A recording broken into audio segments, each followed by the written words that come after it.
Free fire sports में एक match जीतने के लिए सिर्फ फायर पावर ही काफी नहीं होती। टूर्नामेंट में तुम्हारे ओवरऑल टीम के गेम प्ले में जो रियल डिफरेंस लाता है वो होता है फाइट टाइमिंग और स्ट्रेटेजी। चाहे वो अर्ली गेम का इंटेंस प्रेशर हो या लास्ट जोन का फुल प्रेशर, हर फेस में जरूरत होती है क्लैरिटी, प्लानिंग और परफेक्ट कम्युनिकेशन की। तो गाइस इस वीडियो में बात करने वाले कि तुम्हारी टीम को अर्ली फाइट को कैसे हैंडल करना है विदाउट लूजिंग मोमेंटम, और कैसे लेट फाइट में तुम्हारी टीम को काम माइंड के साथ मैप में डोमिनेंस बनाना है। So without wasting any time let's start the video.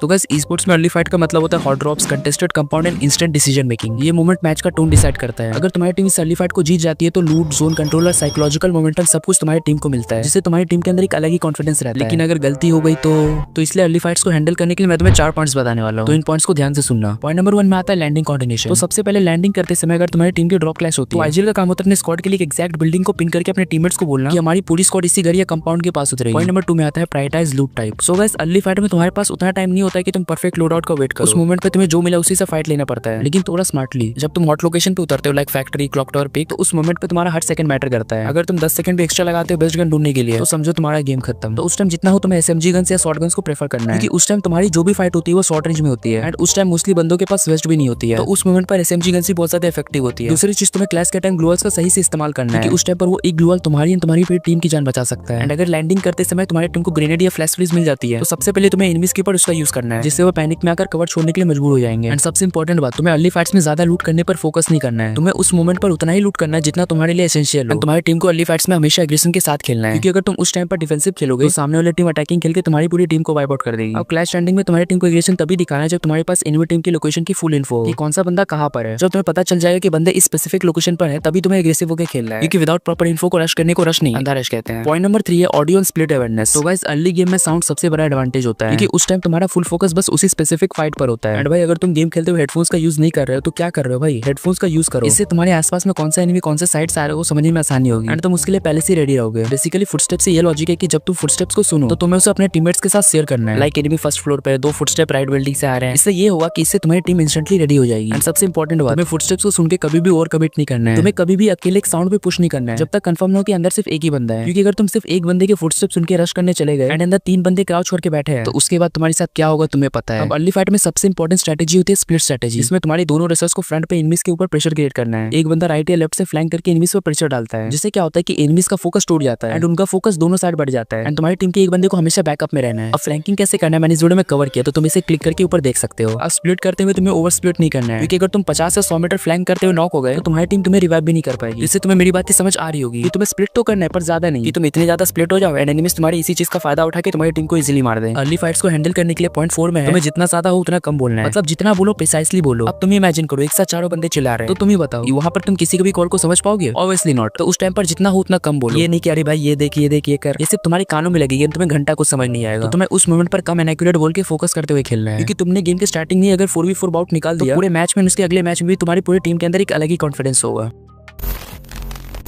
Video का अगला पार्ट आता है मीडियम स्ट्रेटेजी, मतलब तुम्हें मीडियम में कैसे खेलना है। एंड इसमें मैं तुम्हें 2 सिनेरियोस के हिसाब से समझाने वाला हूं। पहला सिनेरियो आता है जब तुमने क्लैश स्टैंडिंग ली और अर्ली फाइट जीत गए, तब तुम्हें क्या करना है। तो देखो अर्ली फाइट्स के बाद 30 सेकंड्स बहुत ज्यादा इंपॉर्टेंट होते हैं। तो देखो अर्ली फाइट्स के बाद का 30 सेकंड बहुत ज्यादा इंपॉर्टेंट होता है, क्योंकि फाइट के बाद ऑब्वियसली तुम सारे लो एचपी पर होगे। हो सकता है तुम्हारे 1 या 2 बंदे एलिमिनेट हो गए होंगे, तुम्हारे पास प्रॉपर लूट भी नहीं होगी। तो उस टाइम पर सबसे पहले तुम्हें खुद को हील करके अगर तुम्हारा कोई टीममेट एलिमिनेट हुआ है तो उसको रिवाइव करके जल्दी से तुम्हें लूट को कंप्लीट करना है। जोन के हिसाब से आगे की स्ट्रेटेजी बनानी है, क्योंकि अगर तुम चौड़ में रहते हो कि भाई हमने तो क्लैश स्टैंडिंग जीत ली एंड तुम कैजुअली बात कर रहे हो खेल रहे हो, इतने देर में कोई ना कोई टीम तुम्हारी टीम की थर्ड पार्टी लेने आ जाएगी एंड उस टाइम पर तुम्हारे पास हील के साथ साथ लूट भी नहीं है, तो तुम्हारी पूरी टीम इजीली एलिमिनेट हो जाएगी। तो तुम्हें उस चीज का हमेशा ध्यान रखना है। अब बेसिकली दूसरा सिनेरियो बनता है जब तुमने अर्ली फाइट को अवॉइड किया है। तो अगर तुम्हारी टीम ने अर्ली फाइट नहीं लिया तो समझो तुम्हारे पास उस टाइम पर जोन कंट्रोल करने का एक रेयर अपॉर्चुनिटी होता है। तो बेसिकली मिड जोन जो होता है वो गेट कीपिंग का टाइम होता है, मतलब जो भी टीम सेफ जोन के अंदर से आ रही है तुम्हें उन्हें अंदर नहीं आने देना है। तुम्हें इस टाइम पर हमेशा हाई ग्राउंड पे रहना है, क्योंकि ऑब्वियसली हाई ग्राउंड पे रहने के बहुत एडवांटेज होते हैं। पहला तो तुम्हें एक परफेक्ट एंगल मिलता है, दूसरा तुम हाई ग्राउंड से एनिमीज पर मैक्सिमम डैमेज दे सकते हो, तीसरा तुम्हारे सामने एक बड़ी एरिया का फुल व्यू होता है जहां से तुम किसी भी टीम को इजीली स्पॉट कर सकते हो। सो आई होप कि तुम्हें सिनेरियो समझ आए होंगे। एंड सबसे इंपॉर्टेंट तुम्हें मिड जोन में जितना हो उतना अननेसेसरी फाइट्स को अवॉइड करना है। अगर तुम्हारी टीम को फ्री का नॉक मिलता है, जैसे किसी का टीममेट ओपन में रिवाइव दे रहा है या घूम रहा है, तभी पुश करो, अदरवाइज फाइट को जितना हो अवॉइड करो।